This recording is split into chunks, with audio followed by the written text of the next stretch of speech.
नमस्कार, मैं हूं आपका अपना ज्योतिषी हनुमान मिश्रा और आप देख रहे हैं एस्ट्रो सेल्स टीवी। आशा है आपकी होली काफी अच्छी बीती होगी। होली के रंगों और भांग की खुमारी से आपने अपने जीवन में एक विशेष रंग की अनुभूति की होगी। होली को साथ लाने वाला मार्च का महीना तो अब आपसे दूर जा रहा है, तो ऐसे में जरूरत है जानने की कि अप्रैल 2014 आपके लिए कैसा रहेगा। इसीलिए हम हाजिर हैं आपके लिए अप्रैल 2014 के राशिफल को साथ लेकर, जिसके माध्यम से आप जान पाएंगे कि अप्रैल का महीना आपके लिए कैसा रहेगा। और इसे जानकर आप न केवल अनुकूल समय का लाभ उठा पाएंगे, बल्कि जो समय आपके लिए प्रतिकूल है उस समय सावधानी से काम लेकर आप परेशानियों से बच पाएंगे। तो आइए बात करते हैं इस महीने के राशिफल की, और सबसे पहले चर्चा मेष राशि की। मेष राशि वालों, महीने की शुरुआत में लगभग सभी कामों में सावधानी बरतने की सलाह मैं आपको देना चाहूंगा। इस समय कोई भी काम उन्मादी होकर बिल्कुल नहीं करना है। यथासंभव यात्राओं और ट्रैफिक से आपको बचना होगा। कार्य व्यापार में संयमित व्यवहार करना चाहिए। व्यर्थ के खर्चों से इस समय बचना होगा। वहीं महीने के दूसरे भाग में आपकी समस्याएं काफी हद तक कम हो जाएंगी। आपके मान सम्मान में वृद्धि होगी। किसी लाभदायक यात्रा पर आपका जाना हो सकता है, लेकिन इस समय भी अपना तथा घर परिवार के लोगों के स्वास्थ्य का ख्याल रखना बहुत जरूरी होगा। उपाय के रूप में प्रतिदिन 11 बार गायत्री मंत्र का जाप करना शुभ रहेगा। और अब बात वृष राशि की।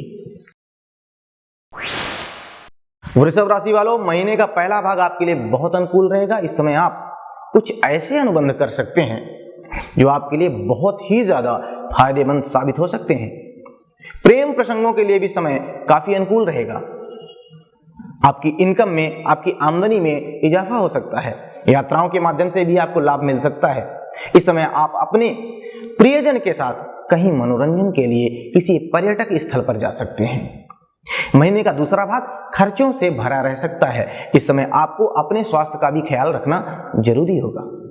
अगर हम उपाय की बात करें तो उपाय के रूप में किसी जरूरतमंद को बैंगन या अन्य कोई बैंगन के रंग वाली सब्जी दान करें, शुभता आएगी। और अब बात मिथुन राशि की। मिथुन राशि वालों, यह पूरा महीना ही आपके लिए अनुकूल रहेगा। महीने के प्रथम भाग में आप अपने कार्य व्यापार में बहुत अच्छा करेंगे।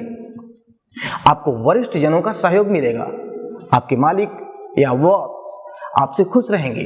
आर्थिक मामलों में सुधार होगा और कुछ व्यापारिक यात्राओं के भी योग बनते हुए नजर आ रहे हैं। वहीं महीने के दूसरे भाग में लाभ की स्थितियां सुदृढ़ बनेंगी। जीवन साथी या प्रेम पात्र के साथ आप आनंददायी समय बिता पाएंगे। उपाय की बात करें तो उपाय के रूप में किसी गरीब को काले उड़द की दाल का दान करना बहुत शुभ रहेगा। और आइए अब बात कर ली जाए कर्क राशि की। कर्क राशि वालों, इस महीने की शुरुआत आपके लिए मिली जुली रह सकती है। कुछ दूर की यात्राएं भी इस समय हो सकती हैं, लेकिन उनसे कोई विशेष लाभ मिलता हुआ नजर नहीं आ रहा है। हालांकि इस समय बड़े पदों पर बैठे लोगों से मिलकर आपका फायदा हो सकता है।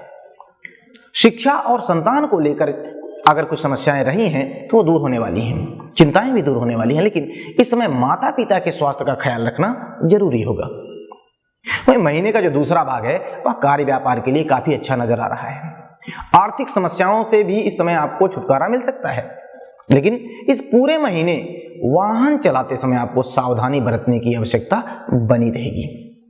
उपाय के रूप में पिता अथवा कोई पिता तुल्य व्यक्ति जो हो उसकी सेवा करना आपके लिए शुभ रहेगा। और अब बात कर ली जाए सिंह राशि की। सिंह राशि वालों, महीने के प्रथम पक्ष वाले दिन आपके लिए कम अनुकूल हो सकते हैं। इस समय आपका कंप्यूटर या फिर लैपटॉप खराब हो सकता है। आपके वाहन में भी कुछ खराबी आने के योग बन रहे हैं। इस समय यदि कुछ नया करने का मूड बना रहे हैं या कुछ नया करने जा रहे हैं तो बहुत ही अधिक विचार विमर्श करके ही कोई निर्णय लेना उचित रहेगा। हालांकि महीने के दूसरे पक्ष में आपकी समस्याएं काफी हद तक कम होंगी। आपको कामों में सफलताएं मिलेंगी। आर्थिक स्थिति में भी सुधार होगा। लेकिन इस पूरे महीने आपका जो पार्टनर है, चाहे वो बिजनेस पार्टनर हो या फिर जीवन साथी हो, उससे सामंजस्य बनाकर चलना उचित रहेगा। उपाय के रूप में सूर्य भगवान को जल देना शुभ कर रहेगा, लेकिन उस जल में लाल रंग के फूल मिले होना जरूरी है। तो आइए अब बात कर ली जाए भचक्र की छठवीं राशि यानी कि कन्या राशि की। कन्या राशि वालों, इस पूरे महीने आपको सावधानी बरतने की आवश्यकता बनी रहेगी। बहुत ही सूझबूझ के साथ ही कोई व्यापारिक निर्णय इस समय लेना उचित रहेगा।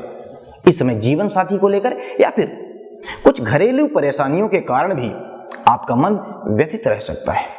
यह समय मानसिक रूप से तनावग्रस्त और बीमार करने वाला भी साबित हो सकता है। अतः मौसम को ध्यान में रखते हुए खान पान पर भी उचित व्यवहार, उचित आचरण करते रहें। इस समय कोल्ड ड्रिंक के जंक फूड का सेवन बिल्कुल ना करें। वही महीने का जो दूसरा भाग है वह भी आपके लिए कम अनुकूल रह सकता है। अतः इस समय भी संयम से काम लेने की आवश्यकता बनी रहेगी। परेशानी की स्थिति में सिंदूर मिले जल से सूर्य भगवान को अर्घ देना शुभता लाएगा। और अब बात कर ली जाए तुला राशि की। तुला राशि वालों, महीने की शुरुआत आपके लिए अनुकूलता लिए हुए है। पुरानी समस्याओं से इस समय आपको छुटकारा मिल सकता है। विरोधियों को परास्त करने में आप सफल रहेंगे। कामों में सफलता मिलेगी। नौकरी के हालात में सुधार होगा। मान प्रतिष्ठा में भी वृद्धि के योग बन रहे हैं। पदोन्नति की भी संभावनाएं बन रही हैं। जबकि महीने के दूसरे भाग में संतान या प्रेम पात्र से आपके संबंध कमजोर हो सकते हैं। शॉपिंग के चक्कर में आपका बैंक बैलेंस भी बिगड़ सकता है।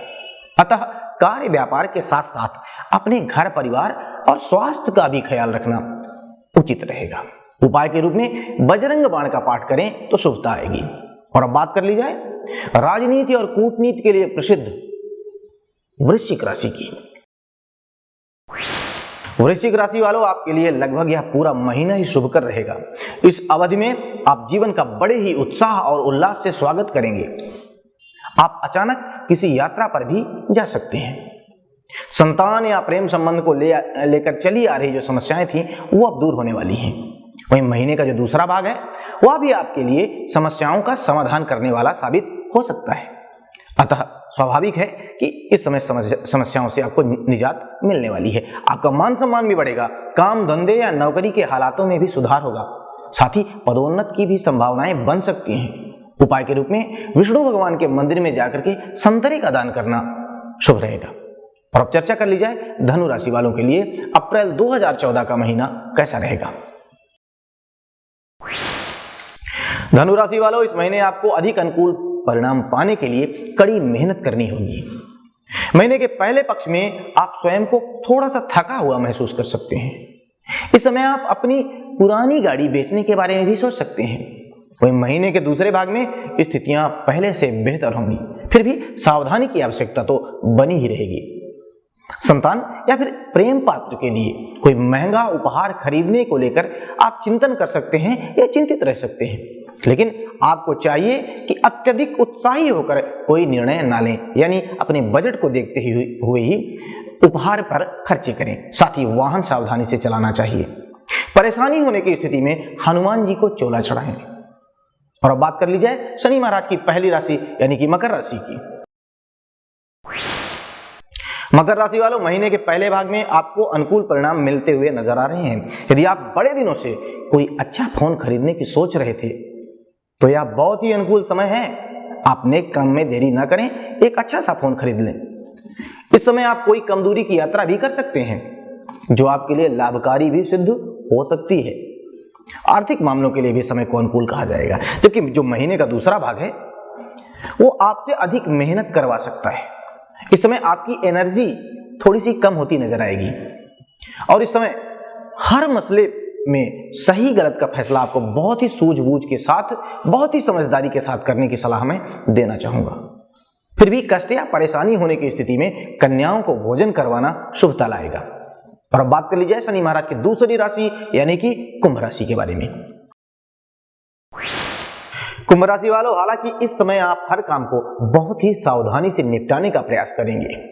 फिर भी महीने की शुरुआत अपेक्षाकृत कम अनुकूल रह सकती है। इस समय आपका स्मार्टफोन सही तरीके से काम करना बंद कर सकता है, यानी कि हैंग हो सकता है या फिर कुछ अन्य खराबी आपके फोन में आ सकती है। अतः आप उसमें बदलाव करने की सोच सकते हैं, लेकिन जल्दबाजी में किसी गलत फोन का चयन करना उचित नहीं रहेगा। बेहतर होगा किसी अच्छे ब्रांड का फोन खरीदें। कुछ आर्थिक और पारिवारिक परेशानियां भी इस समय आपके जीवन में रह सकती हैं, लेकिन जो महीने का दूसरा भाग है वो आपकी समस्याओं को दूर करने वाला साबित होगा, किसी यात्रा के माध्यम से आप लाभ प्राप्त कर पाएंगे। आर्थिक मामलों में भी दूसरे महीने के दूसरे भाग में अनुकूलता आने के संकेत मिल रहे हैं। आपका स्वास्थ्य भी उस समय अनुकूल रहेगा। परेशानी की स्थिति में हनुमान जी के मंदिर में लाल रंग का फल या फिर लाल रंग की सब्जी दान करना शुभ रहेगा। और अब बात कर ली जाए भचक्र की अंतिम राशि यानी कि मीन राशि की। मीन राशि वालों, महीने का पहला भाग आपके लिए मिले जुले फल देने वाला रहेगा। इस समय आप आत्मविश्वास से ओतप्रोत रहेंगे। आपको सरकार या किसी संगठन के द्वारा सम्मानित किया जा सकता है।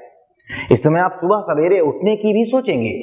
जिम जाने या फिर योगासन आदि का भी प्रयास आप कर सकते हैं। लेकिन महीने के दूसरे भाग में घरेलू और आर्थिक मामलों में सावधानी बरतने की जरूरत रहेगी।